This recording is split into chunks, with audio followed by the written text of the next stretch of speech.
Full agenda today. So I want to kind of go over what I will be presenting and then feel you out for what you think would be best for you.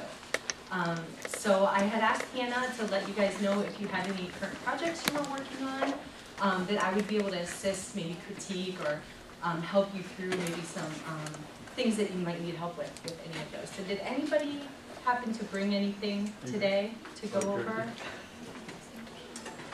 Okay. Then we'll fill the end of the session with that Q&A, because I think that's always helpful. Okay. All right, does anyone need to stretch? Everyone's good? All right, let's get to it. So my name's April Edwards. I'm a digital strategist and designer, and I own my own company, A Design Co. A little bit about me. I grew up in Cleveland, Ohio. I went to the Cleveland Institute of Art. We got an Ohio in here? Yes. All right. Ohio pride. I earned a Bachelor of Fine Arts in Illustration, and the last couple of years I was in school there, they started a new program called Technology Integrated Media Arts, and that's when the web really started taking a hold, doing a lot of more interactive stuff and integrating a lot of different media into things that we did. So I dove deep into that. My experience, I developed some of the first emoticons and avatars for MSN Messenger. I designed packaging displays and led the digital efforts at a cosmetics company called Body Bell Lip Smacker. Some of you girls don't know, you might know. Okay. I served as the creative director for a niche insurance company.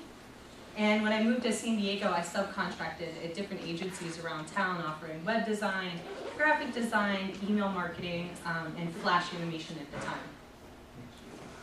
So after I did that for a little bit, I just decided that I wanted to be able to help people at a bigger scale.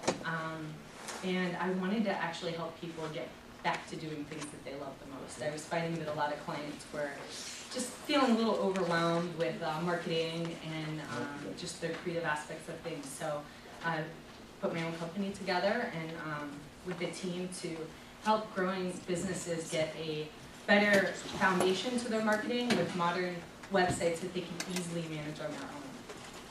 So with that, I also provided the training and tools and support that they needed to better reach their customers and market smarter. I'm trying out something new again. All right, so today I actually just relocated to Carlsbad, which I'm really excited about. It's so beautiful and sunny and inspirational there for me. I'm really looking forward to being an active role in the community. And today is my first step to paying it forward in my professional life, so thank you so much for having me today. All right, let's get to the good stuff while we're here. The master plan today, I've got a few topics. Branding basics, tips for creating really great, impactful standout designs.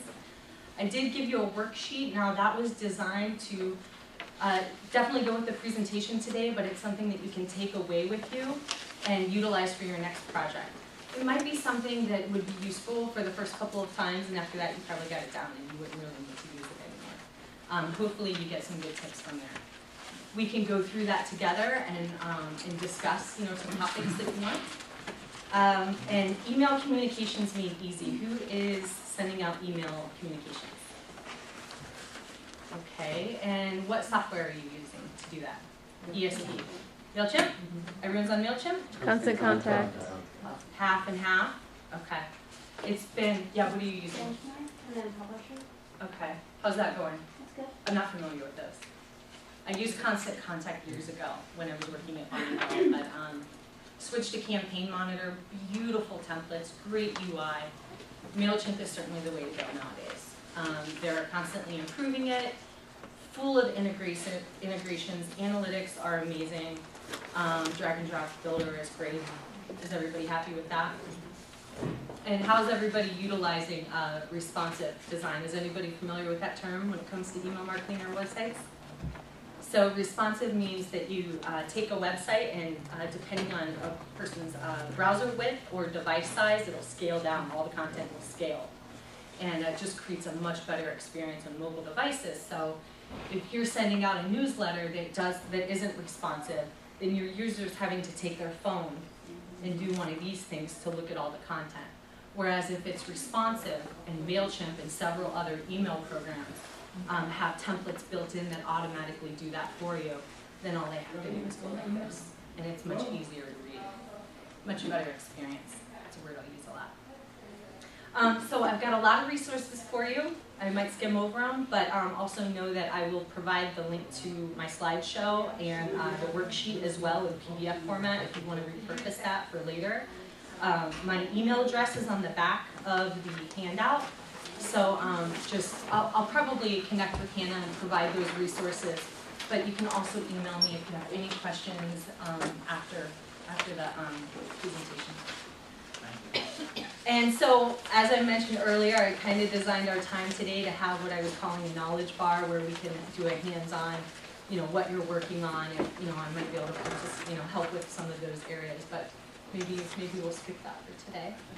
Okay, great. All right, you guys want to learn some stuff? Okay, who likes doing design? I love design. I love being creative, and I think that sometimes you have to step outside the box a little bit and have fun with it and explore new things. And I'll be talking about that a little bit. But just have fun with it. So branding basics. The first part of the guideline, I talk about identity. Now, I think it's something that sometimes we overlook a little bit, but I think that it's something that we need to realign with at least once a year or something. Make sure that our communications are consistent, that we're representing ourselves the way that we want to, that we are putting our information out there in the style and tone that we want to represent ourselves. What's different about ourselves? And what are we passionate about? How do we want to present ourselves in those ways? This guideline, it'll give you some exercises to help you really define that stuff. And it should really be the foundation of everything that you do.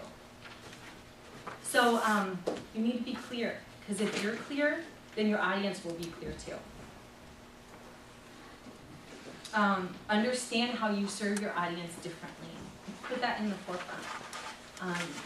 Everybody, a lot of people out there are doing the same thing, but if you can show how you do it differently, people are going to connect with that. And you want people to connect with that on an emotional level, because the way you make people feel is ultimately what they're going to remember. So speak or write in a tone that really reflects your organization's personality. Are you humorous? Are you professional? Well-educated? Sophisticated? Think about that before you write your messaging. There's some exercises in here that will help with that. Visual representation. Choose words that represent the essence of your organization. So this is referring to identity, but this is something that I do with every communication piece that I put together. I start with just jotting down words, ideas that I have, and I'll just put words down before I even start sketching anything. Use the words to guide the look and feel. So it's just an exercise I do. Just make sure that you think about that before you start putting anything down. Brand guidelines are really important, and they can really increase the production time on your design pieces. So is anybody familiar with that term at all, brand guidelines? So what it is essentially you're establishing the look and feel of your organization from your logo, your font treatments, so typography that you want to use for, let's say, your headlines and your body copy. What am I missing? Calls to action, and different graphical treatments you want to use. So my branding is very consistent throughout. I use a few different colors: brown, gray, teal. I love the sunshine. So I put palm trees and a couple other graphics in my pieces, and it's very consistent. And that way, when I do something, people know that's AE Design Co. because it's cohesive throughout all my communication pieces. So if you can establish that in the forefront, when you go to do design, you don't have to recreate the wheel.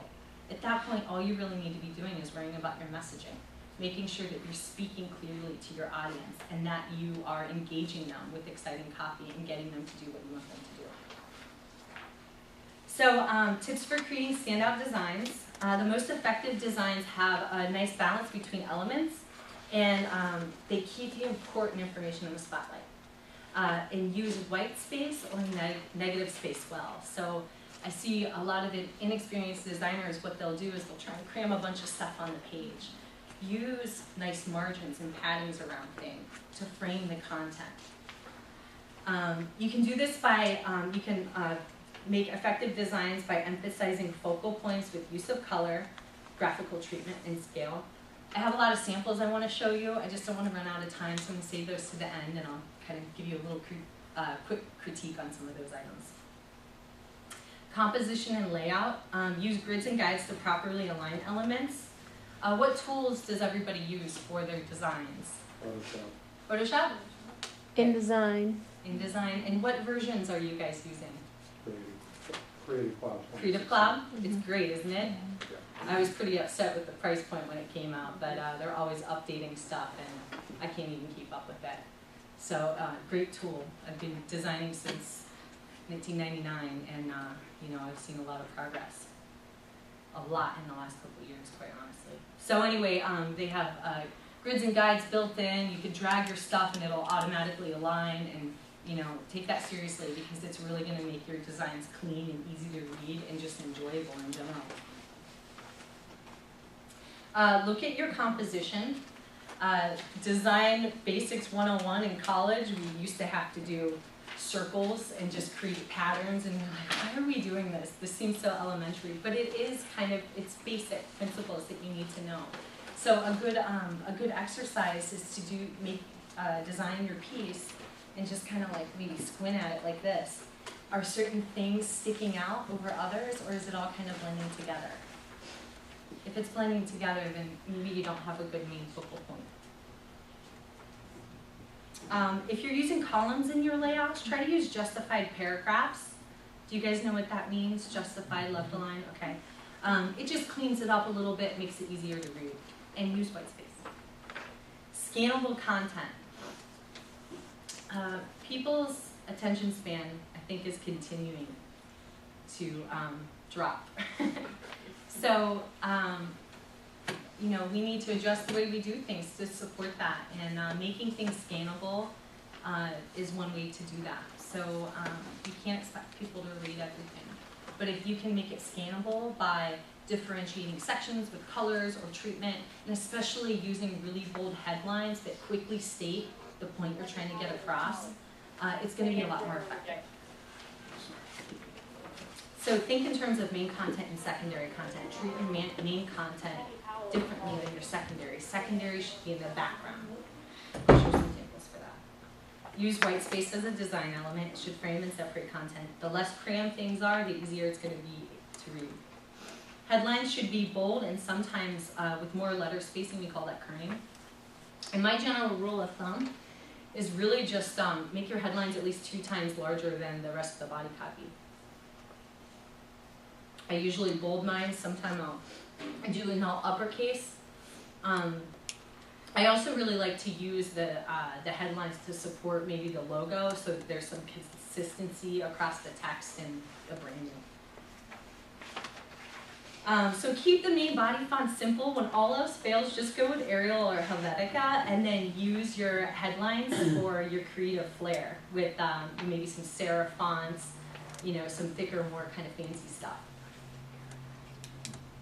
And then your calls to action should always be treated differently. They really need to be the main focal point. I mean, more so we're talking about email marketing when I'm saying calls to action.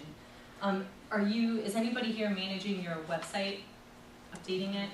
A few people? What's everyone using for a content management system? WordPress? Weebly? How do you like that? I like it. Yeah? Okay. Well, we're going away from WordPress due to security concerns of the platform and switching over to Joomla. To Joomla? Or Joomla. I pronounce it Joomla. Yeah. We use Wix. Wix. And how do you like that? Yeah. Are you limited? Is that why? Yeah. Okay. We use Clover. Clover, I haven't heard of that. Which they have churches in mind particularly. They're very, very clean and very easy to customize and very, very user friendly. Is it proprietary, meaning another company created it and sells it solely to their clients? Or I haven't heard of it.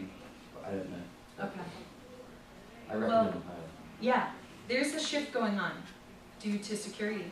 I mean, I've been using WordPress solely since 2004 2012, and it's great. It is extremely flexible. I think it's very easy to use. I'm utilizing a drag and drop builder for all of my websites now, which makes it so flexible. You can do anything, but if you're not updating it, if you don't have it on good hosting, then you gotta worry about that stuff. And I think we got more important things to do than worry about that. So I'm seeing a shift with more people going towards the Squarespaces and the Weebly's and the Wixes. So we'll see what happens in a year. It's a very interesting industry to be in because it changes every day. It really does. Okay, let's keep going here. Inspiration bucket. If anything, just I hope you leave with this. You've got to keep inspired. And I think sometimes we get in a rut and we continue to reuse the same formula. You got to see what else is out there. Be inspired. And I do this. You should see my resource library because I'm going to be honest. Sometimes the creative juices just aren't flowing, And if you can reference some other things, then they might, the spark might be there again. So I have a whole resource library. I'll find things to download on the internet, like different fonts or stock photography, graphical elements, icons, templates galore for free. I'll search Google Images and save stuff. I do screenshots of different email I sign up for everything because I do email marketing, so I have to see what everybody's doing. And I'll do screenshots of things, and I have what I call a mood board library that I reference sometimes, to just get some inspiration for my next piece. So it's, it's important. Look at magazines, and you don't necessarily even have to look at things that are directly related to your organization, because again, like standing out, doing something different, taking risks are what, what are going to make you stand out. They're going to be more memorable. And pick people to follow and see what they're up to. If you see something that you really like, make sure you follow them on a regular basis and see what they're doing. Okay, go ahead. Is it good Yeah. for questions now? Or do you wanna Please do, yeah.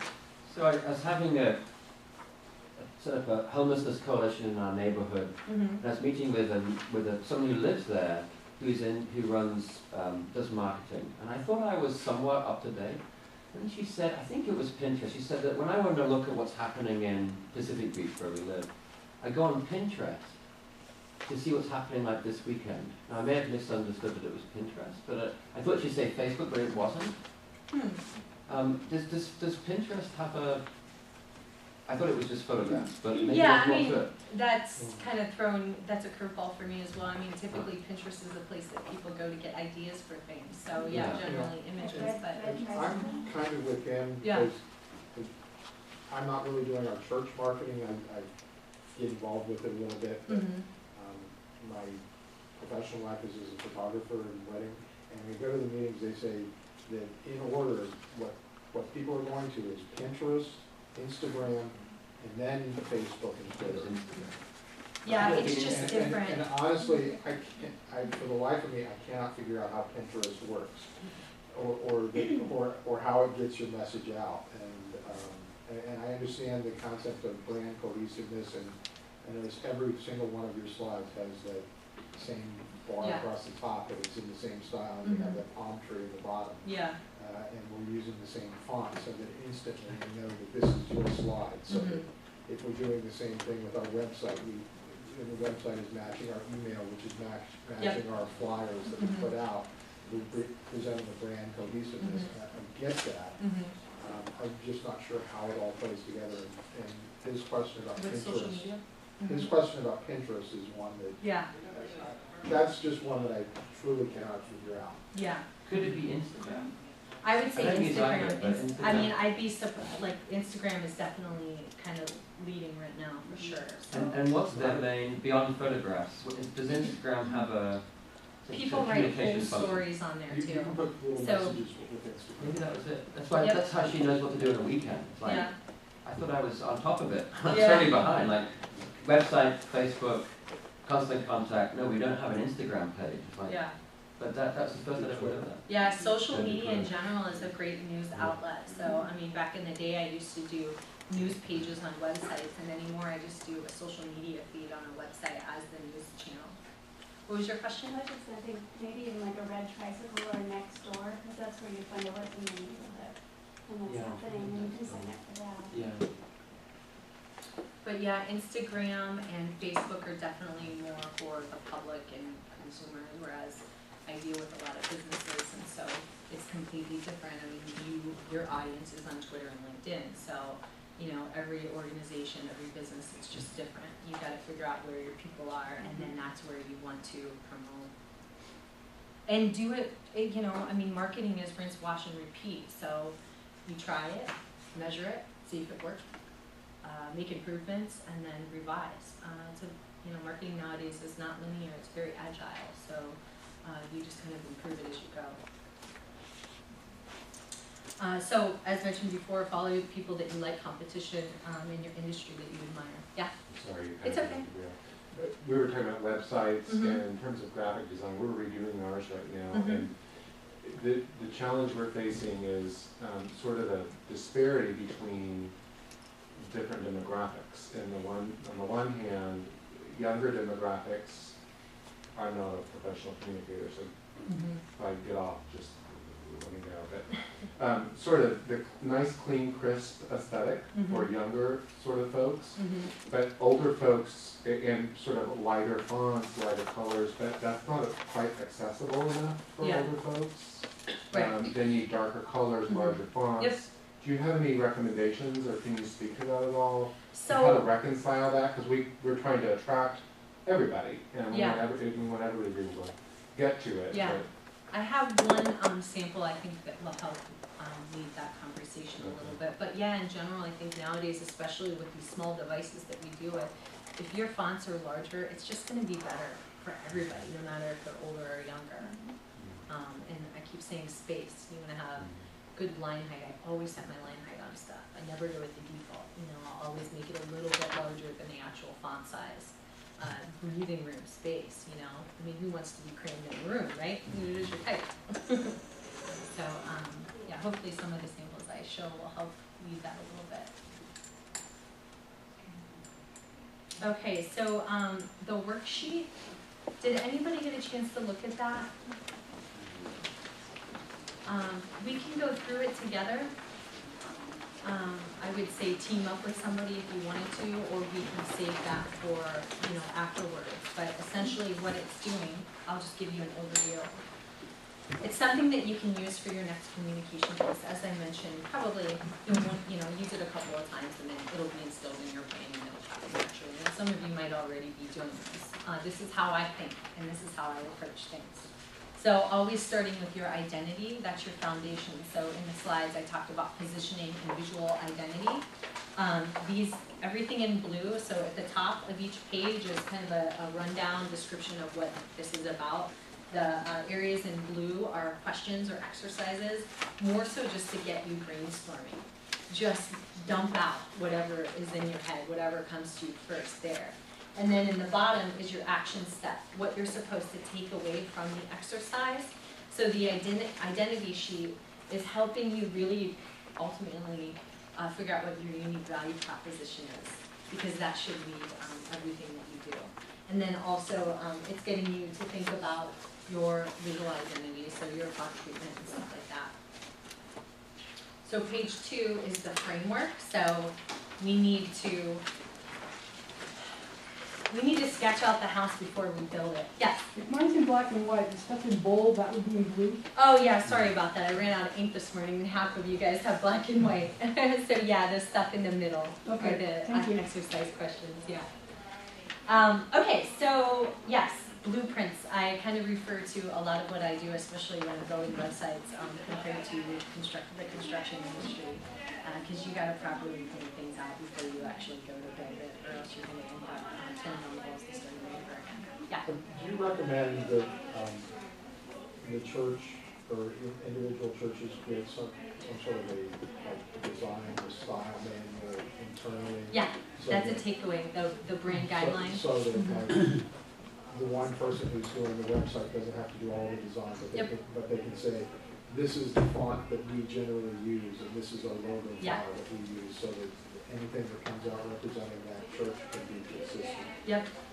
Yeah, especially when you have different people working on different things, the brand guidelines should help everybody keep things cohesive. So, I mean, like, even like a one-page style sheet. Yeah, it does not have to, I mean, you know, enterprise level businesses have 40-page brand guidelines, but all you really need to do is define how your logo should be used, right? So I do mention on, later on in the presentation, on mobile devices in your email communications or website, you want to make sure that your logo looks good at 280 pixels wide. If it doesn't, then you need to maybe ditch the tagline or adjust it in a way so that it still looks crisp and clean. So that would be part of a brand guideline as well, utilizing how do you use the logo. You don't want people typing the tagline. You want it to be consistent, you want it to be the same font. Same with, you know, all of your print materials and so forth, the same fonts, same colors, all that stuff. Sort of create a series of resource files so that somebody has the tagline file, the Yeah. template file. the And utilizing logo file. systems like Box, I don't know if you guys use shared file systems like that, online file sharing.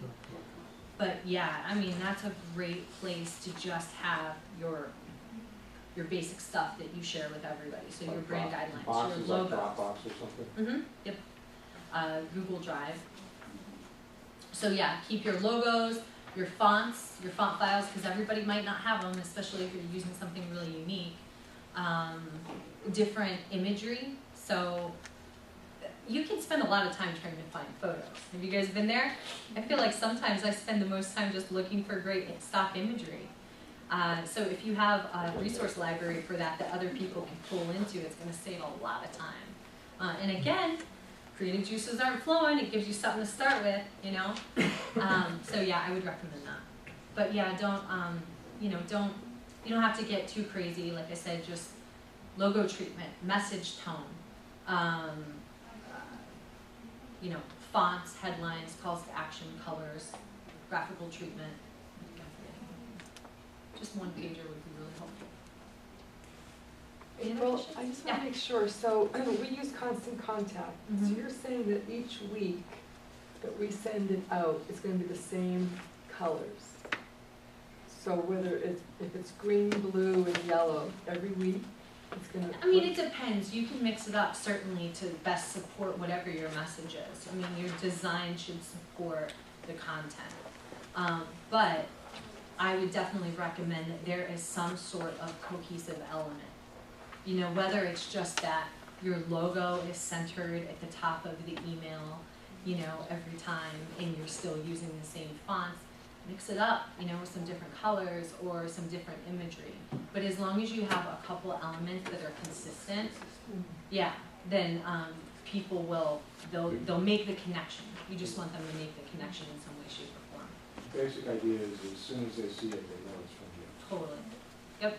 Like, as soon as you see red with yellow and you know it's McDonald's. Yeah, right. Yeah, it's true. It's true. All right, so this worksheet will just help you figure out what you're doing, who you're targeting, how you're going to get the piece to them, what you want them to do next, and that's going to guide basically the whole guideline. Each step guides the next step. So get your identity down, figure out what you're doing, who you're targeting, what you want them to do, what the piece is that you want them, that is going to be best to communicate your message, flyer, email campaign, combination, website, update, social media. And then step 3 is the copy, the meat and potatoes, the most important part. Be creative. Short and sweet is better. These questions should help guide that. What I like to do is just brain dump and write down whatever I'm thinking. Sometimes I'll start with a list, so just some bullet points. And my approach is check that out, try and do headlines to separate sections. Again, trying to make it scannable. Read it, ditch half of it, read it out loud, read it to somebody else, get rid of half of that, and then it's probably perfect. So I think the hardest part with all of this is simplicity, trying to keep things simple and to the point and focus, not too much content. I mean, headlines are great. And then the fourth step is really just, yes. In some of your examples that you'll show at the end, will we be looking at some of the situations where we have a lot of content, a lot of information we want to, and how to make that, do that effectively? Okay, Yep. good. Yeah, hopefully I've got a good bank there Good. to show. So step 4 is your design, and really all I'm trying to say here is I'm going to give you some tips and so forth, but really what I just want to say is come up with your concept first and sketch it out. It's going to save you a lot of time to really nail that before you go to using these awesome tools that we have like Photoshop. Because I feel like sometimes those tools are great, but you can get lost in them and lose the original intent. So literally, 30 seconds, just sketch something out. Figure out if it's going to work or not, and then go to painting the walls, as I would say, using Photoshop. Does anyone have any questions on this? I hope that it's helpful. I have a question. You referenced to Photoshop. Yeah. Are there any other, like, either free or less expensive alternatives for churches who don't have the budget to have things like Photoshop or stuff like Yeah, that? right. What did you say? That's the Photoshop elements. Right. I mean, it's a stripped down version of Photoshop, but it's still robust enough. I use it at the church because of our budget. Yeah. And at home, I've got Creative Cloud. I'm like, I want to take you to work. Yeah. Well, Creative Cloud, you should be able to though. You can put it on a couple devices. And actually, I went through that the other day where all I had to do was essentially tell it to sign out of my one device, and then it would allow me to put it on. The Creative Cloud's $10 a month, for depending, if you get the photographer's visual artist package is $10 a month. Depending on how many programs you get. The full thing, I think, is like $29.99 a month. I have to pay $50. That really hurt it for us, but. You know, any students, there's a education. Yeah. Yeah, except we are a church, we're not supposed to be like flying about it, And they used to have a discount, if you were using the Creative Suite, you would get a discount on upgrading the Creative Cloud, so I'm not sure. What's going on with that anymore. Similar to that, do you have, I mean, I really related when you said, you know, spending hours online looking for images. Do you have any good sources of free or cheap? I mean, it seems like I find a good place for free or cheap, Yeah. you know, licensable images, and then I get what I want, and then a week later I'm like, where did I find that? Oh, yeah. You know, do you have any good place that low budget? Yeah. You know, we can look In for my stuff? experience, all of the free resources are just not of the quality that I want. Can you talk about the interplay between using a combination of stock images, which might not necessarily be specific to your group, with custom images that, I mean, like if you had a picture of your church facility or something like that versus just a generic for church, and how you would balance that most effectively? Well, definitely I think that's on a case-by-case basis. I mean, there are different techniques that you can do. I know at my church, we use a lot of, our lighting's terrible in sanctuary, and we use a lot of images of, people worshiping and so forth. And instead of putting that in the forefront, it's more of a background element to support some of the copy. I do have a sample that can help guide that conversation too. But I mean, obviously, people want to know you. They want to know what it's like. And so when you use real imagery, again, that emotional connection, is going to, I think, happen much more effectively than using stock photography. It's obviously also a lot more work. Yeah, I know. So how do you balance, like, let's say you have background stock photography, but within the pages you'll have like photo galleries and stuff like that, and does that provide enough of a personal connection? To, like, you have galleries of like your events, like it'll be a running gallery. For one ministry it'll have the same, and, is that a good, like, kind of balance? Yeah, I think so. And again, your messaging is, really important too, and how you say things too. So, you know, I really feel like it's an equal balance between that and the imagery. Yes? An answer to Jeff's question, Constant Commons is a website. Creative Commons? Creative Yeah. Commons, sorry. Yeah. So then that doesn't go anywhere, and it gives you Flickr images that are high resolution, and then they're not infringement of copyright, which is the big thing for Google images, which might infringe copyright. Yeah, as long as free and then PIK, and it's as long as you leave their logo in there, which is, if you do a small watermark, you can don't. Can I ask a question? I just wanted to show this really quick, with you losing some of those resources. These are my bookmarks. Now, I've had some of these bookmarks for years, and whenever I switch computers or do, you know, if I have to, I make sure to export these bookmarks into a file and then I re-import them. And I also use Evernote. Is anybody utilizing that? It's great. I'm a real fan of brain dumping, and that's helpful for me to just get my ideas down somewhere, and you can easily search them. And so I really like to advise my clients on different technology, and so I have a whole technology notebook with just all kinds of stuff. Whenever I run across it, I put it in there. But yeah, organizing your bookmarks is a great way to go too. What internet browser does everybody use? Chrome. Chrome and Firefox? Okay. I deliberately bounce around to make sure that my site works on. Good, great. You guys should be checking your sites on a weekly basis at minimum, just to make sure that there's nothing funky going on there. And also do a search in Google to make sure that if your site is hacked, it will actually say it there if you're not already using Google Search Console. Does anybody know about that? Okay, it's in my resources, so there's a link in there. I'll send you a PDF and you can just click on everything that I She's have. got a question that she. Yeah.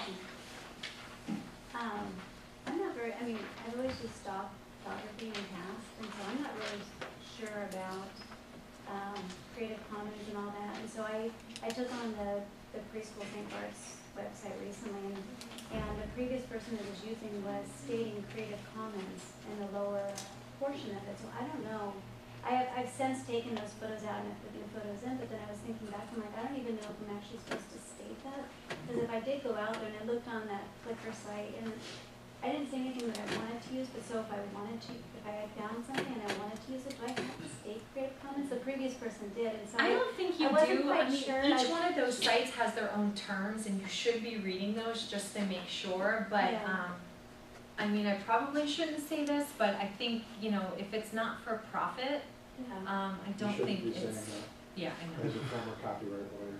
know. Okay, well, You need to read the license on each of the groups. Some of them say, go ahead and use it. mhm. Some of them have images that are free to use, but like Ruby said, you have to leave the The copyright. Mhm. the Yep. attribution in. Yep. Some of them have some images that are free and some that are pay. You just really, and some of them have, you can use whatever you want as long as you sign up for an account. But you really need to read the individual license. Yeah. of But you removed the image, right? Huh? You removed the Oh, if you image. remove the image, you're no Yeah, so longer. you're done. But then I guess I was Take it Well, off. wondering, but she may want another one. so. I may want to another one. Or for example, I saw a graphic recently because we're in the middle of registration. Uh-huh. What if I wanted to use that graphic because I don't have access to something Same thing, same You know. rules apply. to not? You check, you might be able to. But it's hard though because it doesn't actually state who the original author was. If there's no author out there when you do your Google search, how do you approach that? Don't use it. When in doubt, decide whether you want to take the risk. Yeah, Okay. it's a good answer. So is there a rule of thumb in terms of if you have an image and you modify it? Can't do it. Copyright owner's right, has the right to control modification to the image. You can also search within Google's images and use the filter for labeled for reuse or labeled for reuse with modification. It depends. Sometimes a Russian roulette with what you're going to get in terms of And quality. sometimes when you license an image, if you license it for the website, you can't use he needs to separately license it for print. It's all individual. Right, because it depends on, the amount of people it's gonna reach in some Among cases. other things. Yeah. I found an image on one of these, and I actually wrote the author a note, and I just never heard back. You know, and so, but I did, you know, I ended up not using it, but I did try to, you know, so. Yeah. Good So, topic. Just as a word of caution, I have a photographer friend who has spent the last month sending out letters to people who had one of his images on their websites making demands for $10,000 payments and collecting money this month from those letters. Your photographer friend is collecting the money? Yeah, he's a I used to be an attorney, and Yeah. he was a client of mine at the time. And he took some iconic images of a jewelry designer who is now dead. These 30-year images are showing up on jewelers' websites advertising their jewelry line. And when he discovered it, drafted a series of letters that he sent out in mass demanding payment. Yeah. And he's been collecting enough money for some of our churches to function. Yeah, I mean, unfortunately, a lot of people, they see what they could get away with. And my husband's in merchandising, and I mean, this is totally off topic, but yeah. Different bands, people will just recreate their stuff and sell it until they get caught. Yeah. And they make enough money selling it until they get caught, I guess. I don't know. Doesn't seem like a good risk to me. So I hope you guys find the worksheet helpful. And my contact information is back here. I really do suggest that, you know, you contact me if you have any questions. So just one more thing to add, we were talking about Creative Cloud, and I was looking it up, but on TechSoup, if you're a member of TechSoup, which churches can become, because we're nonprofits, we can apply for TechSoup, which is a company that sells software at discounted rates to nonprofits. So the full all apps Creative Cloud is $5 admin fee and then $20 a month for all the apps. And then for the first year, and then after that, a 40% discount. So it's worth looking at. If you're not a member of TechSoup, it doesn't take much to get enrolled in that. And you'll get discount on your Microsoft products, you'll get discount on everything. Cool. Good stuff. There's a, I couldn't remember the name of it, and I just looked it up. There's a free, it's an open source Photoshop replacement called GIMP. Jim? Yeah. It actually is pretty good, but if you are doing editing in GIMP, the files that you save end up not being compatible with other things, so you need to then open them and use them in GIMP. You can save to JPEG, though, I believe. Yeah. But I've run into GIMP files and can't open them in traditional Photoshop. Can you export in I PDF and stuff like that? think from GIMP you can export in PDF or JPEG, but while you're working on it, you can't. If you save it in GIMP, it's trouble opening it. Does everybody know the right file sizes to use for different things? So No. I typically use, I like to, you know what, did you have a question? I wasn't asked, can we see your samples? Yes, oh no, I still got more to go here. So I typically like to use GIFs if it is flat color for web because it usually generates a smaller file size, which is important. Pings are great for transparency and they're very common all over the web now. They can, anytime you use a transparent graphic, it's going to increase the file size, so you have to be aware of that. JPEGs, kind of the default, you know, especially if you have something that has a lot of gradients and things like that, JPEGs will prevent what it's called branding. So that's when you're seeing kind of like weird lines in your gradients and stuff. PDFs, pretty much anybody can read a PDF if you're sharing a document, so that's always a great way to share things. And you know, Word documents, anybody can modify it, so if you're sending something and you don't want people to modify it, and save it as a PDF first. I think that's about it. Yeah. Hi, is the TIFF format advantageous for any I mean, I utilize that for, you know, just print stuff, so. I've been doing web stuff so much longer than print now. TIFF is great for print because it's the resolution. Right. does. Mhm. You mentioned paying for Yeah. file for transparency, because if you're designing something and placing a graphic in, then having a transparent background is often really useful Mhm. in putting together a composite design, so pings are really useful for that. Mhm. With JPEGs, you get stuff with a white background. Mhm. I end up having to repurpose some stuff from just doing Google searches, just for like patterns and things like that. It's so heavily modified that it's, it's not a big deal.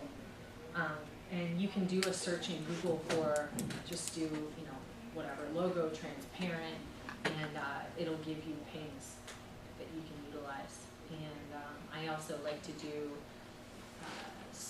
there's advanced search, I believe, and you can search for a size larger than, 1024 pixels, and that is sometimes helpful for me too. And Creative Cloud syncs with their own stock photography system now too, which is really great because you can put in, what's the word I want to use? Like mocks. Like you could download the image directly from the website and insert it into your design and get approval on it if you have other decision makers in your organization before you actually purchase it, which is kind of nice. They also seem to monthly run specials where you can get about 10 or 20 free images. Cool.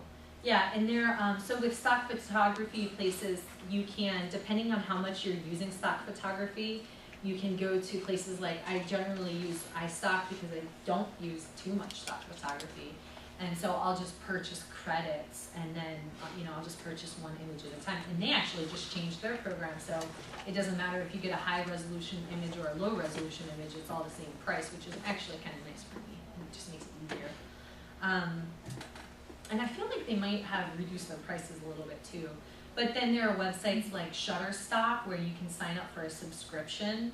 And if you're disciplined with it, download 1 million images a day and you're going to eventually build up a pretty nice library. And then if the budget's getting tight, then you could cancel it and you got a bunch of images. So it's a good resource too.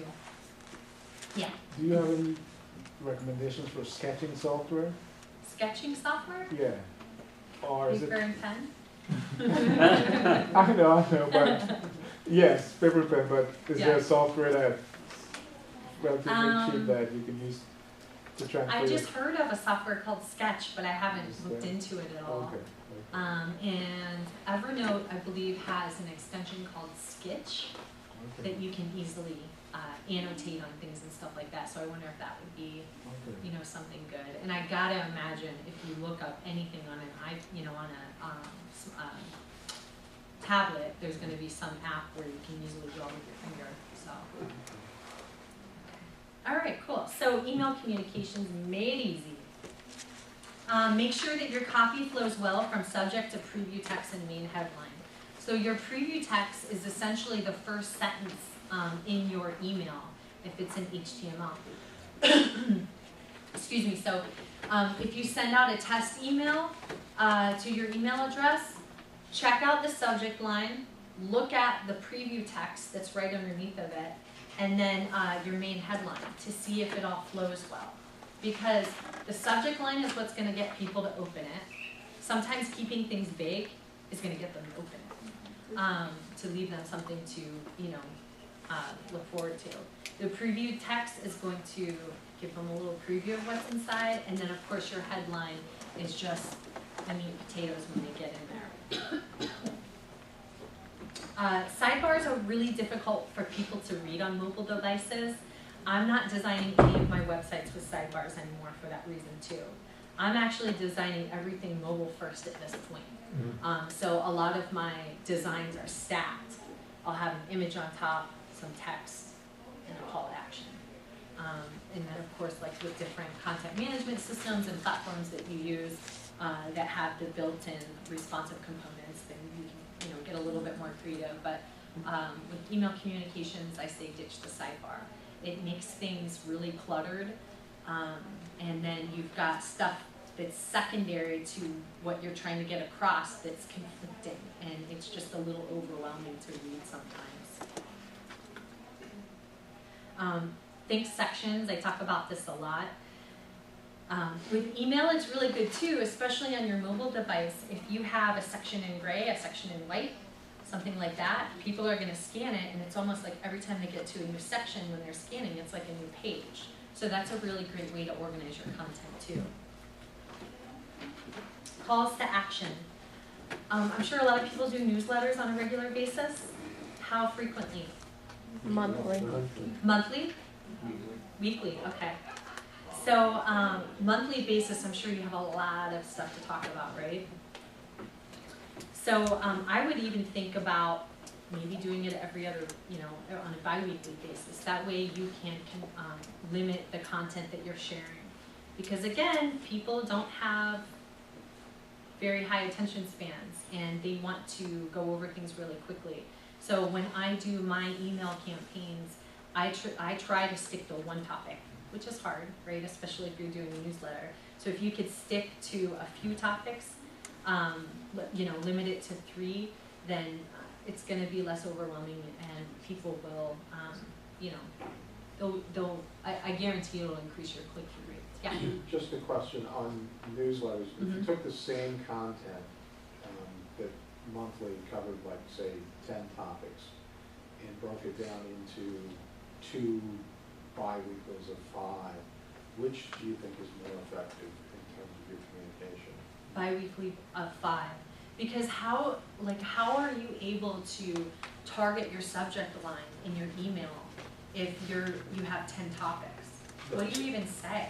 So it would be a similar amount of work in terms of content creation, but you could just parcel it out and get better. Right. And get better. And another thing you can do is you can blog, and you can set up RSS email campaigns from your blog, and MailChimp makes it so easy for you to do that. So that way, all you have to do is set up one template, input the RSS code, which, like I said, MailChimp makes it really easy for you to do, and then you can publish a blog post, invite your subscribers to sign up for that. You want to ask for permission. And then whenever you publish a blog post, it spits out an email. It's so easy to do.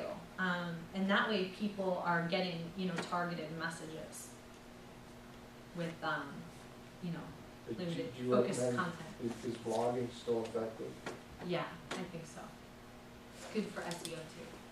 Yeah. So a lot of our churches have an event that they're promoting, and so maybe they'll want to start promoting it 2 months in advance. So Yeah. then every email they send out has that same event in it, Mhm. which gets stale, I think. Yeah. What do you recommend for that? Well, definitely put it in the forefront with the first communication, and then it's a secondary element at the bottom as a reminder, but I think it definitely doesn't hurt. So like you might do an email that's like just topical, just about that event, and then next time it would be down below. Yeah. Okay. Along those lines, do you recommend having, say you have one event that brings in a lot of people from outside your core group, Uh-huh. do you recommend having a separate mailing list to use for that event or other things? So I would use segments in MailChimp to do that. Before my strategy with that is I want to see the engagement of those people versus my normal list. That way I can make measurable improvements from there. But MailChimp offers segments now, so you can create one list and then send out a communication piece based off of a different segment.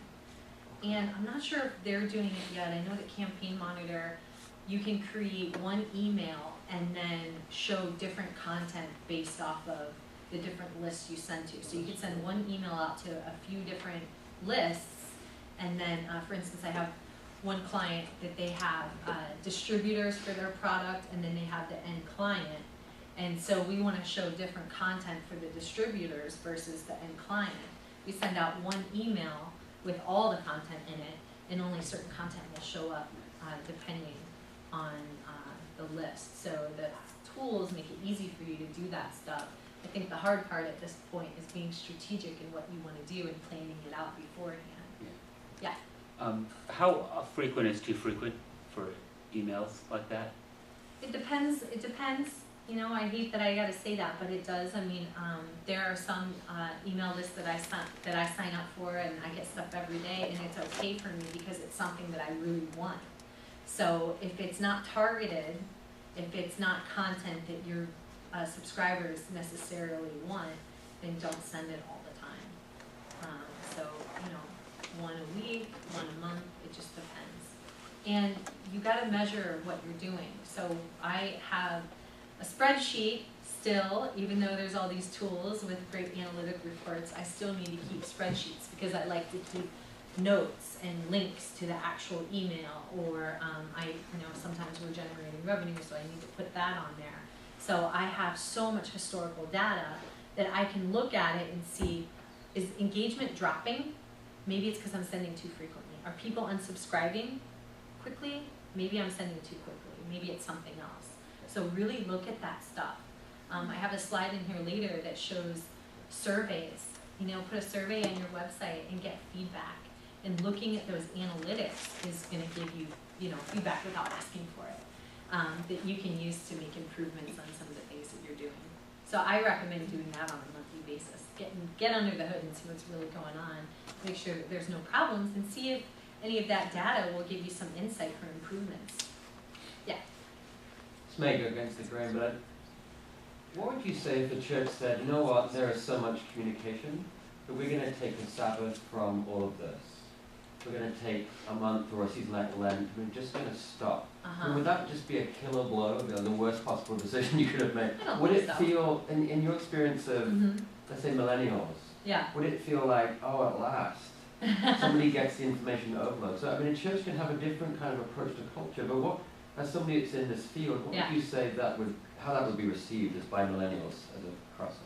Well, I mean, I think if it's something that people are looking forward to or depend on, obviously that wouldn't be good. But, you know, keeping things simple and less is more is always a good strategy. So, yeah, I mean, I don't think it could hurt. Okay. Yeah. This may not be the place for it, but I guess my challenge I'm having is figuring out how to do this, just how practically to do the strategic part. Because our email, we've got a weekly email, and it just gets longer and longer, and it's just not, why read it, you know, because it's just too long. Yeah. But how would we do it differently? Because I don't know how to figure out how to segment this, and I don't know how to figure out who would get, how we would carve it down into more manageable bites, because it's already weekly, and I don't know how to do that. Do you have any? Well, are you looking at the analytics to see what's going on, if people are reading them? It's being read more than anywhere else I've ever done. Okay. I mean, it's being opened Okay. more than, and clicked through more than anywhere else I've ever done. Okay. But to me, it's just really good. So it's kind of rough nowadays, and good in some cases, because we have so many outlets to communicate things on, right? We've got social media, we have our websites, we have bulletins, flyers, email communications. So perhaps if it's feeling a little overboard, some of that content may reside, you know, maybe it's better served up in a different form somewhere else. But if, you know, they're being, you know, if the open rates and click-through rates are being consistent and they're not falling, then, you know, maybe it's not bad. So the only thing you can do sometimes is just try something different and test it and see how it goes. And especially with email communications, you can do A/B testing very easily with these systems now. I send out email campaigns for one client to about 150,000 people a month, and we'll test out a subject line, or maybe we'll animate something or we won't animate something in the email, and we'll test it out to a certain amount of people before we send the final thing. That way, you know, we know that we can feel a little bit more confident that what we're sending is what is going to work, you know, so you can also try that stuff too. And it's not the end of the world if it fails, because you know what, you learn something and you know how to approach something differently the next time around. So don't be afraid to take risks. Think outside of the box and try some new stuff. And look under the hood. All right, let's see what else I have here. So even if you are sending out a newsletter, everybody has a goal, right? We all have a mission. We're trying to accomplish something. Again, like think about your unique value proposition, what your mission is, what you really want to do. What do you want people to do afterwards? Okay, so we can spend a lot of time putting newsletters together and designing things and looking at stock photography, right? Our time is valuable, and we want to make sure that we're going to get what we intended out of some of this stuff. So newsletters, I mean, put a call to action on it, put your contact information on it, put something at the end of it, hold people's hand and guide them to what to do next. And it's okay, I mean, especially if you're sharing great content that you know, people want, it's okay to put, you know, hey, here's our giving goals. This is where we're at right now, do you want to donate? You know, just as an example. Don't be afraid to do that. And then, as I mentioned, end with clear contact information, so other ways to connect. So we have social media, we have email campaigns, and I think sometimes we forget to ask people.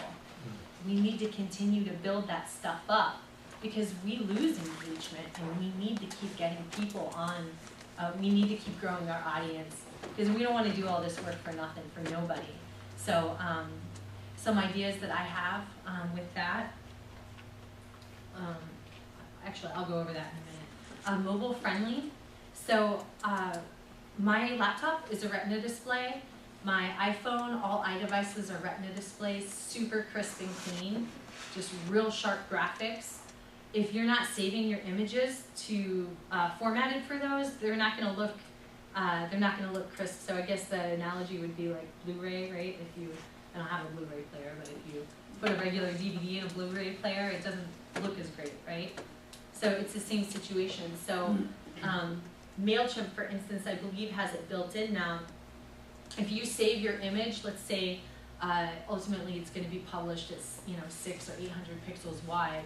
If you actually save your image at 1600 pixels wide and then put it into MailChimp, it's actually going to scale it down with code, and it's going to make it look really sharp on Retina displays.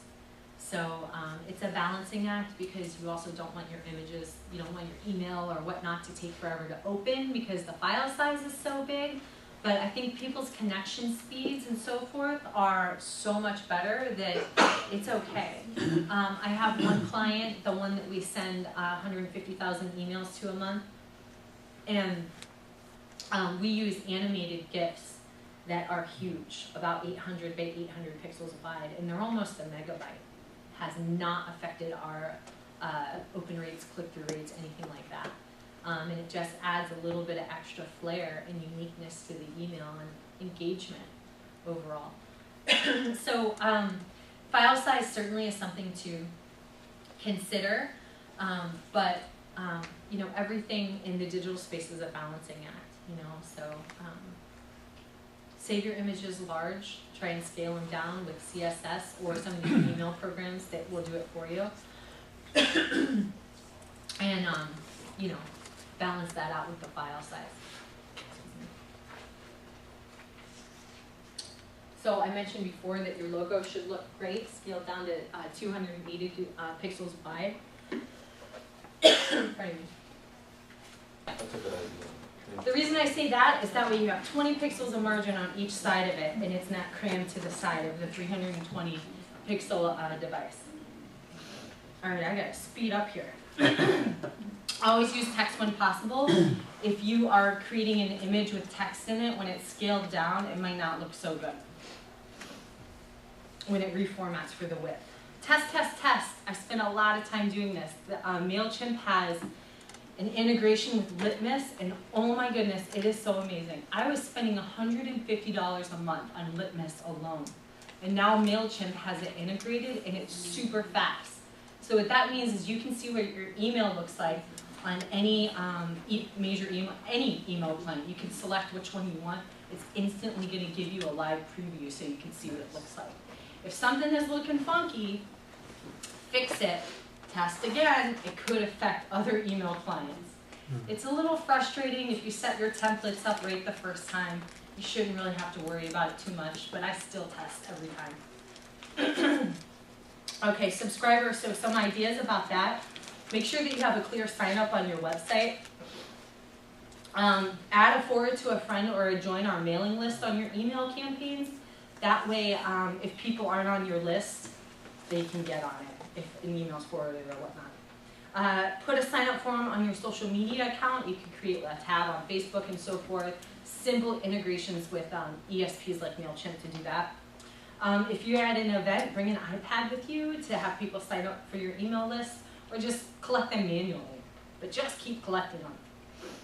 All right, so some samples. Now, this is obviously a website that's targeted more for a younger demographic. However, all of the principles still apply.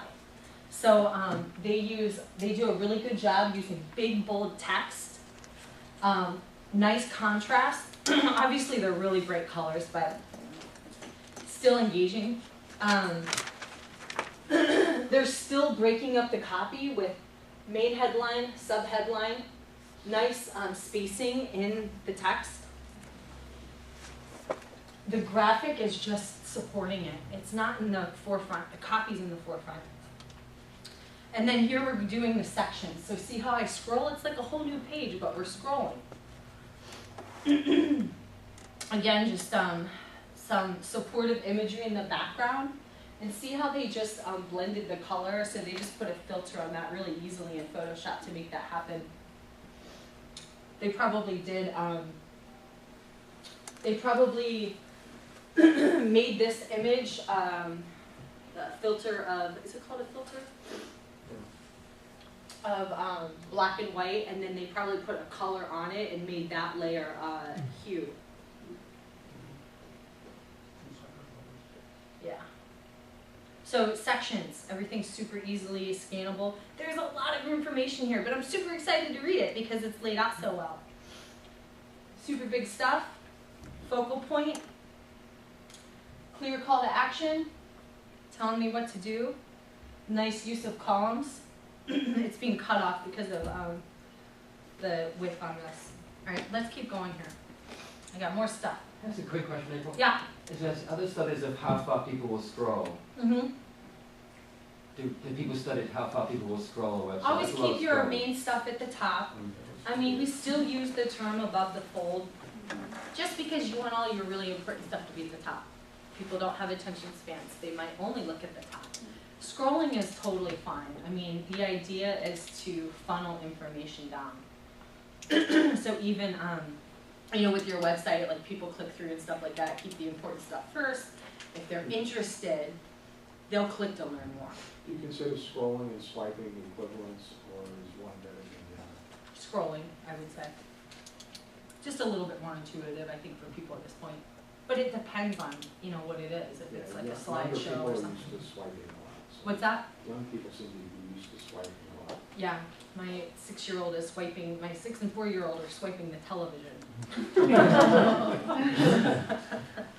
It's kind of Okay. people will scroll Facebook for a month. Yes. So if you have content that they want, If Don't they, subscribe. yep, and that's the key. If it's something they want, they're gonna do it. Okay, so here is a sign-up form on a church website, right at the bottom. Super clear, easy to do. I added this slide. I've got some church stuff in here and some, you know, just business stuff in here. I added this in here. I don't think this is a welcome email, but how cool would that be if you had people sign up for your email and then one of the leaders from the church, it was a picture of them welcoming them to the list. So put a personal touch on it, emotional connection. This is just a sample of a really clean email. I mean, I know it's not going to apply probably to a lot of what you guys do, but it's very clean. We've got, let's introduce the content with the headline. Let's keep things short and sweet with the copy, and then let's hold their hand and tell them what to do next. Secondary content at the bottom. A question on the contact form. I have a lot of friends that set up their websites and they get, I can't even remember what they are, but they're those code generators to make sure that you're getting live people submitting to keep from being targeted by spam. Oh yeah, like a captcha form. CAPTCHA, yeah, that's what it's called. I'm not a robot. Personally, I hate them because I think Yeah. they I'd rather take the spam than prevent people from Yep. signing up. And Yep. I don't know what your. It's a balancing act. I mean, it depends on how your email's set up too, you know, if it's like crazy, lots of, what's the word I'm looking for? Spam blocking, I don't know what I'm looking for, but yeah, it depends on your email. So a lot of cases I won't put it in there. I use Gravity Forms with WordPress and it's got an anti-spam thing built into it, and that has seemed to be pretty effective at this point. What do you think about an auto-generated welcome email when somebody signs up? It would send them welcome and here's our latest newsletter. Yes.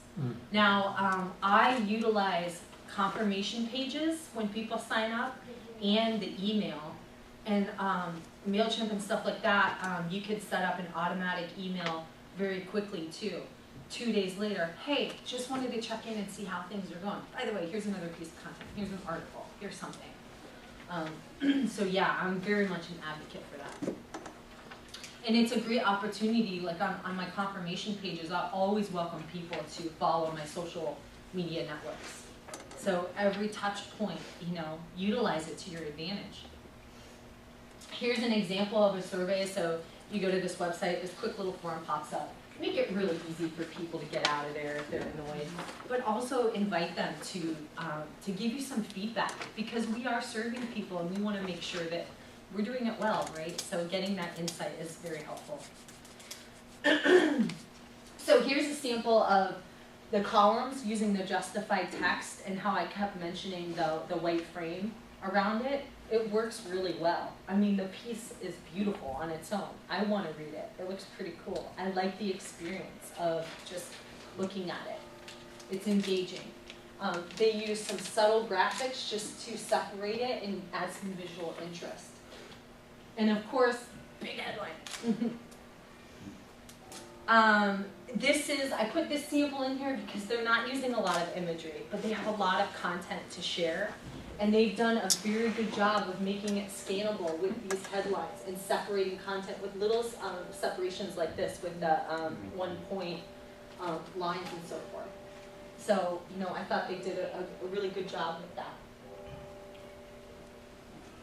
And even at the bottom there, you know, that's a good way for consistent branding too. Just having a little element like that that's sharing your colors and supporting the logo.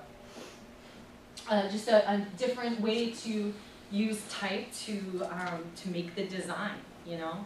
So they're modifying things in a certain way, and it's exciting. And I know exactly, I mean, the date's pretty important and it's totally in the forefront, so that's great. Nice and simple, using the image in the background to support the copy. And see all this negative space down here? It's actually kind of nice, you know? Again, with like very direct messaging, short and sweet, to the point, memorable. I don't even have to read that. I can look at it and know exactly what's going on.